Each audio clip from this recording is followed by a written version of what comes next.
Bonjour à tous. Bienvenue dans cette nouvelle vidéo. On repart sur un C'est pas si compliqué. Alors aujourd'hui, je vais essayer de vous expliquer comment fonctionne une pièce primordiale dans un moteur thermique, c'est comment arriver à mélanger de l'air et de l'essence. Alors c'est pas magique, hein, c'est que de la technique. Et tout ça pour que ça puisse brûler dans un moteur thermique. Comme sur la première vidéo. Brûler. Hein, brûler, pas exploser. Bah non, sinon on casse tout. Voilà. C'est nul après. Donc voilà. Ok. Souder, reboucher. Donc, pour commencer les basiques, comment on mélange de l'essence avec de l'air. De l'air. Et donc, un combustible qui est, on va dire aujourd'hui de l'essence, mais ça peut être un autre produit liquide, et un comburant qui est l'oxygène qui est dans l'air. Donc ça, c'est un truc extraordinaire qui a été inventé il y a plus de 100 ans. Ouais. Puisque le moteur thermique, il y a plus de 100 ans. Ça s'appelle un carburateur. Et ça, c'est compliqué, c'est plein de petits trous, ça se bouche. Enfin, on y démonte souvent, hein. Puis on les nettoie, on fait les joints. C'est pas facile. Ah si, c'est facile. Alors, le carburateur, donc, comme j'ai dit précédemment, sert à mélanger l'air et l'essence. Et suivant la taille du moteur, eh ben, on a différentes tailles. C'est un peu comme les chaussures par rapport à la taille des pieds, hein. Petit moteur, tout petit carburateur. Moteur un petit peu plus gros, carburateur un petit peu plus gros. Gros moteur, gros carburateur. Voilà. Et puis, après, bah, je vais essayer de vous expliquer. Donc aujourd'hui, comme prévu, on va parler du carburateur. Donc le carburateur, il faut bien comprendre qu'il a trois fonctions primordiales. Essentielles. Enfin bon, des gros mots qui ne veulent pas dire grand-chose. Le carburateur, donc premièrement, il doit mélanger avec ses petites mains de l'air et de l'essence dans un certain volume. Donc pour que ça marche bien, il faut 1 gramme d'essence pour 15 grammes d'air. Tout ça, c'est réglé par le carburateur. Donc c'est la fonction du gicleur qu'on verra après. Deuxièmement, le carburateur, il fait d'autres choses. Il fait changer le régime du moteur. Tu sais, quand on est à l'arrêt, là, au feu rouge, puis qu'on fait woum, woum, c'est le carburateur qui fait ça. Il y a une petite porte qui s'ouvre, qui se ferme. On verra aussi. Et puis, troisièmement, pour que ça fasse du bruit, un moteur, il faut que ça démarre quand il fait froid. Et bien, il a aussi cette fonction, le démarrage à froid. Alors, attention, c'est parti les explications. Et c'est pas si compliqué, hein, comme diraient certains. Ouais. Donc le carburateur, c'est quoi? En fait, c'est le même principe que quand vous aspirez dans une paille de l'air. Vous aspirez dans la paille, donc là c'est ce qu'on voit sous le schéma, hein. Vous avez le verre, la paille, quand vous aspirez, eh ben, ça vide la paille d'air, hein. C'est ce qu'on voit avec la petite flèche bleue, c'est l'aspiration de la personne, ça vide l'air, donc ici la grenadine monte. Un carburateur, c'est le même principe. J'aurais dit une citronnade, c'est plutôt jaune. Ah ouais, mais peu importe, hein, c'est du sirop, hein, c'est pas... c'est bon. Donc le carburateur, c'est le même principe. On a une paille, on a un verre qu'on appelle la cuve, hein. Dans cette cuve, on a une pièce ronde qui est reliée à une espèce de petit robinet comme une chasse d'eau. Ça maintient toujours de l'essence au même niveau. Parce que quand le moteur va aspirer l'essence, le niveau va baisser. Donc, lui, il a la fonction de maintenir le niveau toujours au même endroit. Donc la paille, dans un carburateur, hein, c'est pas compliqué, c'est dans un tube. Hein, c'est ce qu'on voit là. À droite. Donc le tube, c'est la pièce grise tout autour. La paille, hein, elle a le jus de citron, là. Ah non, c'est de l'essence. Voilà. Au bout de cette paille, c'est ce qu'on appelle les gicleurs. C'est ça qui permet d'avoir... Qu'est-ce que j'ai dit tout à l'heure? La dose. Voilà. Donc, 1 gramme d'essence pour... 15 heures. Voilà, très bien. 15 grammes d'air. Voilà. À gauche et à droite de la paille, on a des espèces de tremplins. Ces tremplins, ça s'appelle un venturi. En fait... Le tube, on restreint la section à un endroit pour augmenter la pression, l'aspiration. Ça facilite. Tout en haut, parce qu'il faut bien voir que l'air va de... Autrefois, les premiers carbus, c'était comme ça. L'air va du bas vers le haut. Donc tout en haut, on a un petit volet qui s'appelle le papillon. Donc ça, le papillon, ça sert à faire changer le volume d'air qui rentre, d'air et d'essence. Donc il s'ouvre et il se ferme. Tac.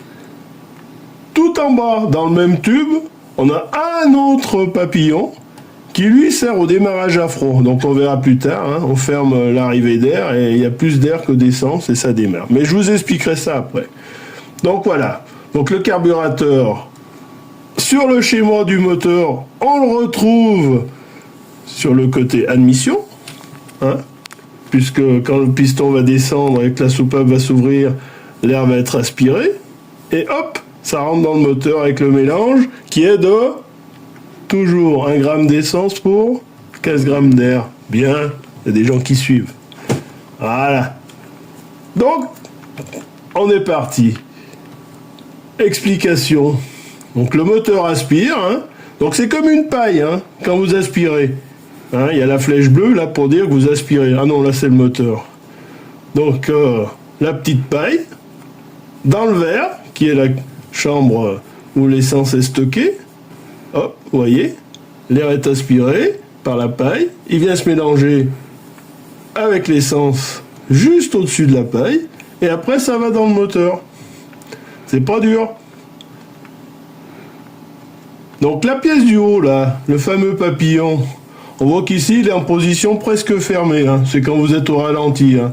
Il n'y a pas beaucoup d'air qui passe avec pas beaucoup d'essence, donc ça tourne doucement. Position d'après, il est pleine ouverture. Là, c'est quand vous êtes sur l'autoroute. 9500 tours, 200 combien on a pris, nous, l'autre jour 250 ? Ouais, 250 à peu près avec la Twingo. Non, peut-être pas.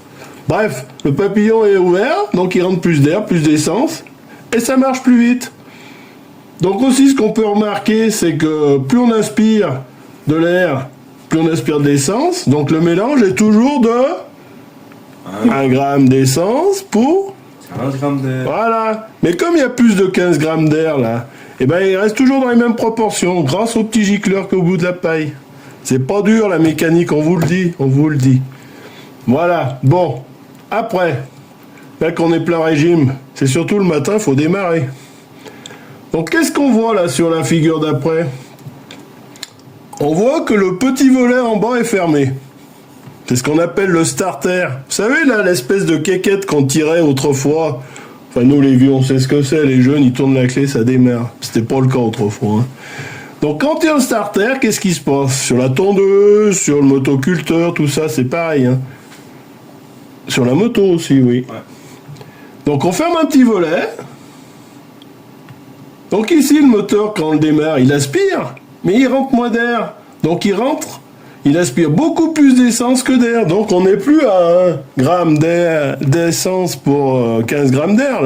Là c'est presque l'inverse. On est presque à 15 grammes d'essence pour 1 gramme d'air. Alors pourquoi ? Parce que quand le moteur est froid, l'essence vient se condenser sur les parois du carburateur, du moteur. Donc c'est toute l'essence qui n'arrive pas au moteur. Donc ça ne fonctionnerait pas. Voire pas du tout.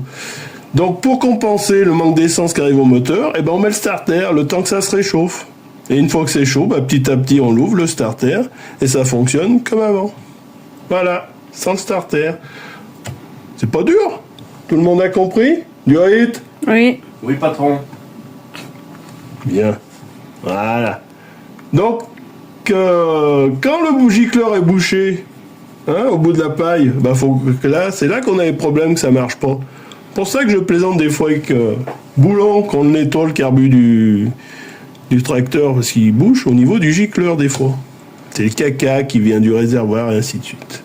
Bref. Pour finir, donc on a vu qu'il y a plusieurs types on va voir qu'il y a plusieurs types je bafouille les gars. Hein. Il y a plusieurs types de carburateurs. Donc autrefois, les premiers carbus, on faisait rentrer l'air du bas vers le haut. C'est le modèle qui est tout à gauche sur le dessin. Donc il y a la paille, hein, avec... non, c'est pas du jus de fruits avec l'essence qui arrive. Donc le principe est toujours le même, à part qu'on faisait rentrer l'air du bas vers le haut. Ça, c'était les premières versions du carbu.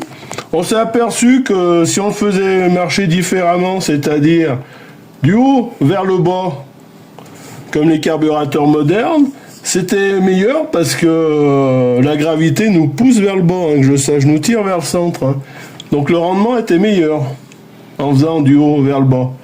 Plus des implantations beaucoup plus faciles sur les moteurs. Et c'est pour ça que ça a poussé les derniers carbus à fonctionner dans ce sens-là. Et puis on a un troisième type de carburateur. Donc ça, le premier, c'était le carburateur vertical, on appelait ça. Celui du centre, l'évolution, c'était le carburateur bêtement appelé inversé. Et oui, parce que on passait du bas vers le haut, au haut vers le bas. Et il y a un troisième type de carburateur, c'est le carburateur horizontal. Donc c'est des carburateurs qu'on retrouve surtout sur les voitures de sport, mais pas seulement, il y a aussi les motos qui ont ça. Donc il faut comprendre que c'est beaucoup plus facile d'implanter un carbu comme ça sur une moto, hein, parce que le cylindre souvent il est vertical, donc ça rentre dans la culasse et tout, donc c'est un meilleur rendement pour la moto. Mais il y a aussi des voitures qui l'ont comme ça, hein, et entre autres une voiture célèbre, les premières tractions dans les années 32 avaient des carburateurs horizontaux. Donc après c'est un choix technique, hein, dans toutes les positions, de toute façon les carburateurs marchent toujours sur le même principe. Voilà, vous voyez que c'est pas si compliqué la mécanique. Donc, comme expliqué sur le schéma de principe que vous avez vu précédemment, donc pour démarrer à froid, il nous faut fermer l'arrivée d'air. C'est le volet, ici au bout de mon pouce, qu'on ferme le matin quand il fait froid, qu'on ouvre une fois que le moteur s'est réchauffé. De l'autre côté, pour faire varier le régime, on a les deux petites portes, parce qu'ici c'est un double corps, ça correspond à deux carburateurs, mais en fait, si on coupe en deux, il n'y en a qu'un. Un pour ce côté et un pour là. Donc ici, on a les volets, ce qu'on appelle les volets qui s'ouvrent. Donc ça fait rentrer plus ou moins d'air et d'essence dans le moteur, donc qui permet de faire varier la vitesse de fonctionnement du moteur, tout simplement. Hein. On lui serre le kiki hein, en fermant l'arrivée d'air. Hein. Je vous mets un foulard autour du cou, vous respirez moins bien, le moteur c'est pareil. On ferme la petite porte et l'air rentre moins bien. Voilà. Après, donc l'essence arrive là. Hop, descend. Alors attention, on va pas abîmer le beau carbu parce qu'il est fonctionnel celui-là. Il y a un joint pour que tout soit étanche. Donc l'essence arrive ici, sort par cette petite pièce qu'on appelle le pointeau, qui est un robinet. Hein. Donc on voit bien que la pièce appelée pointeau, le robinet, est attaché à un flotteur. Quand il y a une certaine hauteur d'essence, le flotteur monte comme une chasse d'eau et ferme le petit robinet. Donc ça permet de garder à l'intérieur du carburateur toujours le même volume d'essence. Donc ça, je le pose là. Donc ici, les deux flotteurs viennent ici et le volume d'essence, il est ici.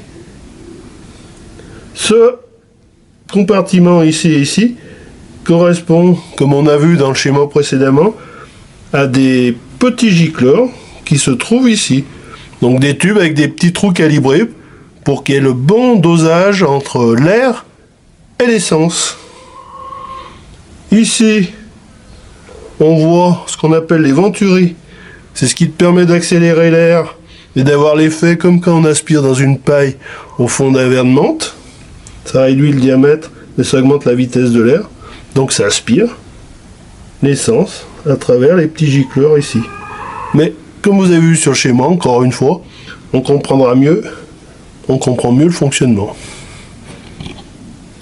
Donc de ce côté-là, hein, comme je vous disais tout à l'heure, on a un carburateur, ce qu'on appelle double corps, donc ça correspond à deux carburateurs.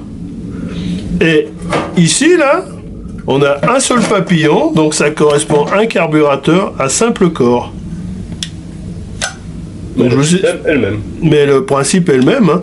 On aspire toujours de l'air dans la cuve à essence, dans la cuve d'essence, c'est toujours le même principe.